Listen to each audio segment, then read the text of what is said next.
Hello students, आज हम आपको English grammar class 11-12 UP board में ट्रांसफॉर्मेशन का थर्ड सब्जेक्ट जिसका नाम है इंटरचेंज अफर्मेटिव इनटू नेगेटिव, इसके बारे में बताएंगे। तो स्टूडेंट्स, क्या आप अफर्मेटिव सेंटेंस को नेगेटिव सेंटेंस में बदल सकते हो? बिल्कुल सही। जैसे मान लो मैं आपसे कहूं Ram is a good boy. Ram is a good boy कैसा सेंटेंस है? अफर्मेटिव। चेंज किस में करना है? नेगेटिव में। क्या होगा? Ram is not a good boy. नहीं, ये आंसर आपका गलत है, क्योंकि अब हम आपको पढ़ा रहे हैं ट्रांसफॉर्मेशन।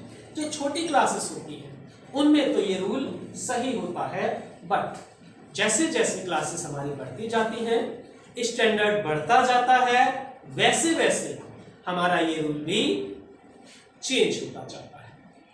तो आज हम इसी रूल के अकॉर्डिंग आपको बता रहे हैं कि किस तरीके से हम how we change affirmative sentence into negative sentence.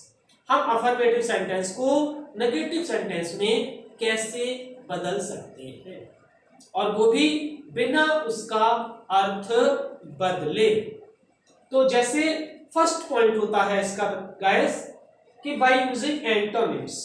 Antonyms का मतलब आप जानते ही होंगे, बिल्कुल सही, अपोजिट वर्ड्स या विलोम शब्द। यानी अगर किसी सेंटेंस में कोई नाउन या प्रोनाउन की विशेषता बताने वाला शब्द क्या होता है, एडजेक्टिव का प्रयोग हो, तो नेगेटिव बनाते समय क्या करेंगे?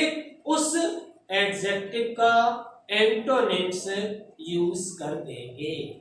या अगर किसी सेंटेंस में कोई वर्ब यूज होती है तो अफर्मेटिव से नेगेटिव बनाते समय उस वर्ब का अपोजिट वर्ब यूज कर देंगे।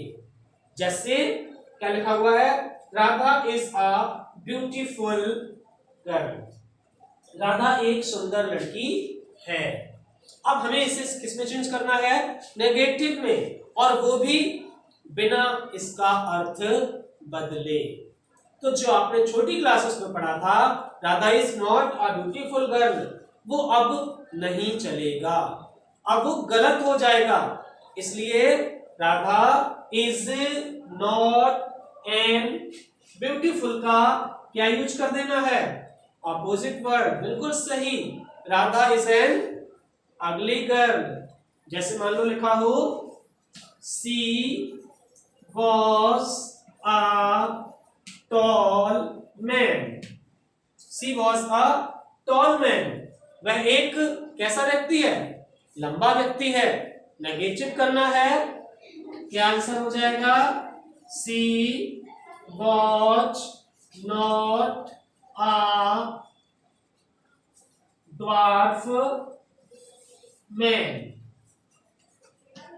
ही was not a dwarf man, वह एक लंबा व्यक्ति है, मतलब वह नाटा व्यक्ति नहीं है।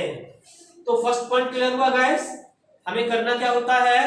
अगर किसी सेंटेंस में किसी भी एडजेक्टिव का प्रयोग होता है तो उसका नेगेटिव बनाते समय उस एडजेक्टिव का क्या यूज करना होता है?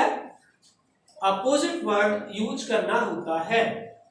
दूसरा पॉइंट देखिए इसका, she loves her mother. Affirmative sentence है, सी लव्स हर मदर। किसमें चेंज करना है? नेगेटिव में। बिल्कुल सही। टेंस कौन सा है गाइस? सही, प्रेजेंट इंडेफिनिट। तो when we change present indefinite affirmative sentence into negative sentence we use does not or do not according to subject। तो वही हम यहां पे करेंगे। सब्जेक्ट क्या है? सी मीन्स सिंगुलर या प्लूरल? बिल्कुल सही, सिंगुलर। सिंगुलर में क्या यूज करते हैं? डज। तो सी डज नॉट। अब क्या करेंगे, लव का बिल्कुल सही अपोजिट वर्ड क्या हो जाता है, hate her mother. She does not hate her mother. समझ में आ गया एंटोनिम्स का यूज। अगर किसी सेंटेंस में कोई वर्ब या एडजेक्टिव का यूज होता है तो नेगेटिव बनाते समय we use opposite word of adjective और verb while we changing affirmative into negative. जब हम अफर्मेटिव को नेगेटिव में चेंज करते हैं तो एडजेक्टिव या वर्ब का अपोजिट वर्ड यूज कर देते हैं। अब गाइस मान के चलिए किसी सेंटेंस में आपको वर्ब का अपोजिट वर्ड याद ही नहीं आ रहा। किसका, वर्ब का, एडजेक्टिव का नहीं, वर्ब का अपोजिट वर्ड याद नहीं आ रहा है, तो आप उस सेंटेंस को कैसे करेंगे। मान के चलिए सेंटेंस हो सी कंप्लीट हर वर्क। सी कंप्लीट्स हर वर्क डेली। मान लो मैंने डेली और बढ़ा दिया। टेंस कौन सा है गाइस, बिल्कुल सही प्रेजेंट इंडेफिनिट। वह प्रतिदिन अपना काम समाप्त करती है। अब हमें इसको क्या करना है, नेगेटिव बनाना है। तो सेंटेंस में सब्जेक्ट के अकॉर्डिंग सबसे पहले हम क्या लगा देंगे, सी डज नॉट। अब सपोज कि आपको इस कंप्लीट का अपोजिट वर्ड है तो लेकिन याद नहीं आ रहा, आप क्या करेंगे, ये एक मेन वर्ड आप यूज कर देंगे। जिस भी वर्ब का अपोजिट वर्ड आपको ध्यान ना आए उस वर्ब का अपोजिट वर्ड से पहले क्या लिख देना है, बिल्कुल सही, fail to complete her work daily. Okay guys, अगर यही सेंटेंस हमारा पास्ट टेंस में हो, किसमें हो, पास्ट टेंस में, जैसे he saw a man, he saw a man, tense क्या है, पास्ट टेंस है। तो जब हम पास्ट टेंस को निगेटिव में चेंज करते हैं क्या कर देते हैं, did not plus first form कर देते हैं। लेकिन मान लो हमें इस सॉ का अपोजिट वर्ड तो ध्यान ही नहीं आ रहा, बहुत कोशिश की फिर भी ध्यान नहीं आया, क्या करेंगे, डिड नॉट के बाद बिल्कुल सही फेल टू लगा देंगे और सेकंड फॉर्म को फर्स्ट फॉर्म में चेंज कर देंगे। आंसर हो जाएगा he did not fail to see a man. Second point clear. Third point देखिए गाइस, अगर कोई भी सेंटेंस हमारा एज सून एज से स्टार्ट होता है, ठीक है, if the sentence begins with as soon as, अगर कोई सेंटेंस किससे स्टार्ट होगा, एज सून एज से स्टार्ट होगा और हम उसे नेगेटिव में चेंज करेंगे, तो when the sentence begins as soon as and we change it into negative, we use no sooner, did and had. We use either no sooner did or had.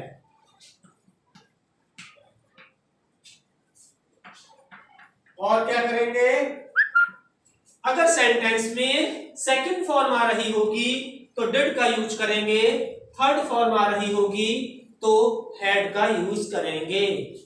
Okay, और अगर did लगाएंगे तो answer में क्या कर देंगे, second form की जगह पे फर्स्ट फॉर्म कर देंगे।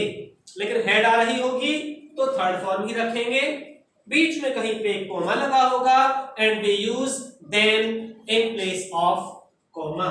जैसे as soon as he saw me, comma he stood up, जैसे ही उसने मुझे देखा, as soon as he saw me he stood up, क्या हुआ, वह खड़ा हो गया। अकॉर्डिंग टू रूल इस as soon as की जगह पे क्या लगाना है गाइस, बिल्कुल सही, नो सूनर। अब ये कौन सी फॉर्म है, सेकंड फॉर्म है, तो सेकंड फॉर्म में क्या लगा देना है, did, no sooner did he. अब कौन सा टेंस था, पास्ट इंडेफिनिट। पास्ट इंडेफिनिट को जब हम नेगेटिव में करते हैं तो सेकंड फॉर्म को फर्स्ट में चेंज कर देते हैं। तो डिड ही सी मी, और कॉमा की जगह पे यूज कर दिया then he stood up. Okay guys, as soon as he saw me he stood up, answer हो गया no sooner did he see me then क्या हुआ, he stood up। Next point हमने आपको पहले पढ़ाया, by remove adverb to, by remove adverb to transformation की first exercise थी, ये हम आपको बता चुके हैं।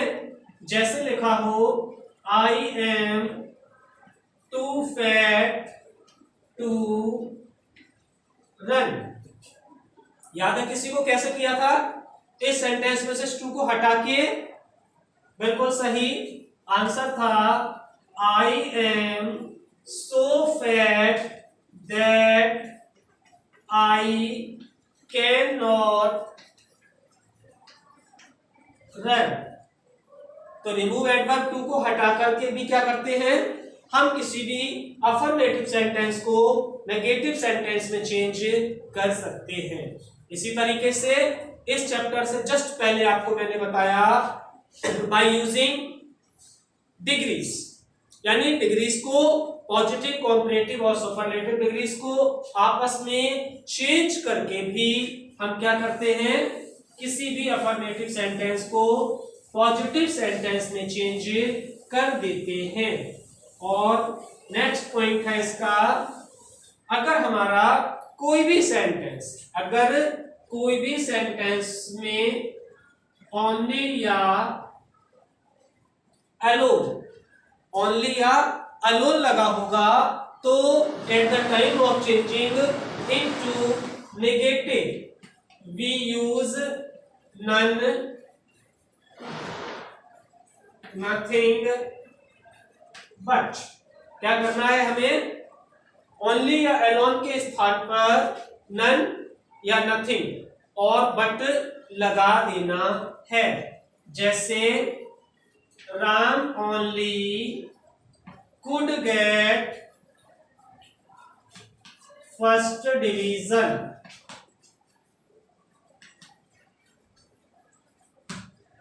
Ram only could get first division, केवल राम ही एक ऐसा लड़का था जो प्रथम श्रेणी प्राप्त कर सका। तो जब हम इस अफर्मेटिव सेंटेंस को नेगेटिव सेंटेंस में चेंज करेंगे, क्या कर देंगे, none but Ram could get first division,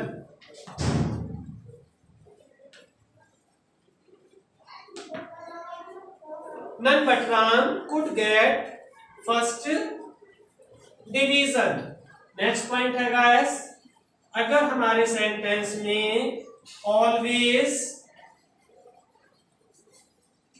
या एवर का यूज होता है और हमें उसे नेगेटिव में चेंज करना होता है, तो at the time of changing it into negative we use never in place of either always और एवर। ऑलवेज या एवर की जगह पे क्या लगा देंगे, नेवर लगा देंगे। जैसे example, always speaks the truth, always speak the truth. कैसा सेंटेंस है? इंपरेटिव। ऑलवेज की जगह पर लगा दिया never, speak the truth means हमेशा सच बोलो। अब इसका नेगेटिव करना है, वो भी बिना अर्थ बदले। क्या हो जाएगा? Never tell a lie. Okay guys, that's all.